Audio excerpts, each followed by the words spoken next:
Your phone fit the light. They said would not. Five guy.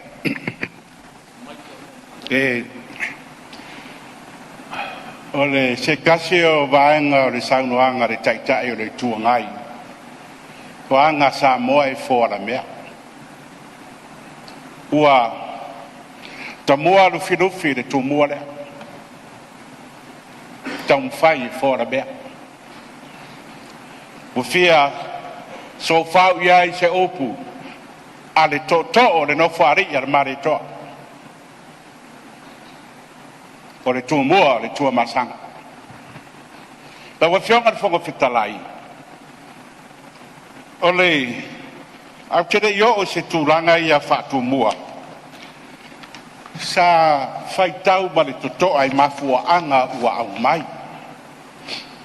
Pe iai se mafua anga fou, o se mea na tupu i le vā le lafo taruai, ma le taimile nei, wa mafua ai o na langa tila le matau kune nei. Le whalangolongo ma le whaitau wa tui ai, ei o mea ia ua le vana i te tonu le la taulo te whare. O le saunoanga foi, a le taitai fono o le fast, na lātou le langolanga wina le mau a le nei tū, o na se i maea ta pena ma ta upu ia sa lātou folai. Lo whionga whonga whitalai, lai whaafofonga sa moa ma mātau. Ai sea walanga tila ai lo lātou finangalo, o lea whanga solo le wala mafua. Lea whanga solo a tātou ma ta upu. A mafua i se antoi whai, le whapea tuai. O le tūlanga e masai nela tunu, a bevesi mai se nuu po se ainga. O fesili ai lau whalongolongo, o ai lai ai. O ai lai ai. Wa fesili la tunu, le taimile nei tala whator pito Samoa, o ai lai ai le parliament.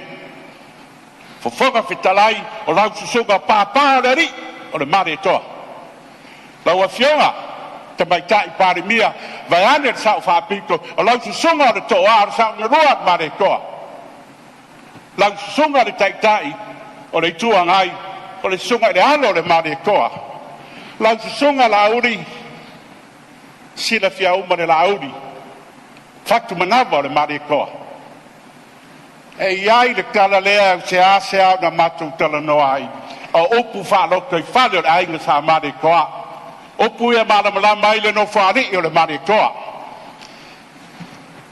I la ua sila atu mare toa vai inu pō. Ua malosi mai, le lama mai o le whiri. Na launga le upu nei. E i loa ume lau whaitau loru ma lau matu tua le no whari o le mare toa upu nei. Lo ai ngae Samoa. A tiri tangata le ba loa. Ona o tau na nofo ifo lea i le au fue ma u o tau tua i le samiuri se i angingili ifo le waloa i le richitai. Ne are winga o le marilenga o le mari toa. Ono sa. No nofo le au fue le mea ngata ai le sua le tai, au ane i pā ia mai le tai, o lo au mai ai sua le waloa. Mai se ngile ifo, se ngoto ifo le valo i lalo le litai. O porena le mare toa, ne ia faida suri mafeo yo le mare toa. O le langona le na fai pole o le no fari i le mare toa. Le fionga fonga fitalai, mamaru o le pari mene, no fo ifo te isi lalo le au fue. Ma o tatou tua le mea o iai le ali o le lalo langu. Ma nino le lei, ma le lenga ma le toa, ki tu saa, ma le launga, wha amu ia lo kātori. Amu ia e anga malu, e whai mo lato tofi le nu.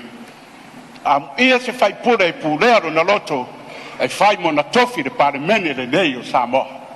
O wa whionga le whonga fitalai, wha u matuai, se launga a le whai pura le no whare ia le ma le toa, la ulie a iai ni alofa fau sina i fotu a lofa i mata o valavala.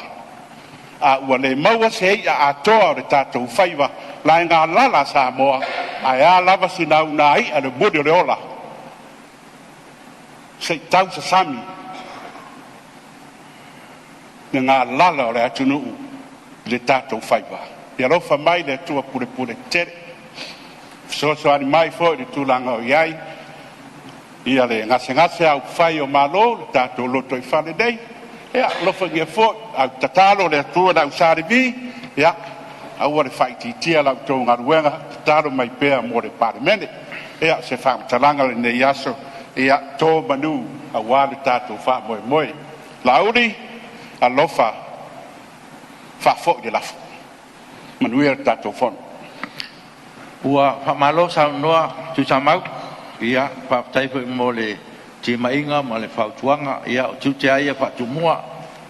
Le whau sa noa sunga alfilufi. Ia maloa whaiwa. Ia o tua aia maanga al tātou wangai whanua.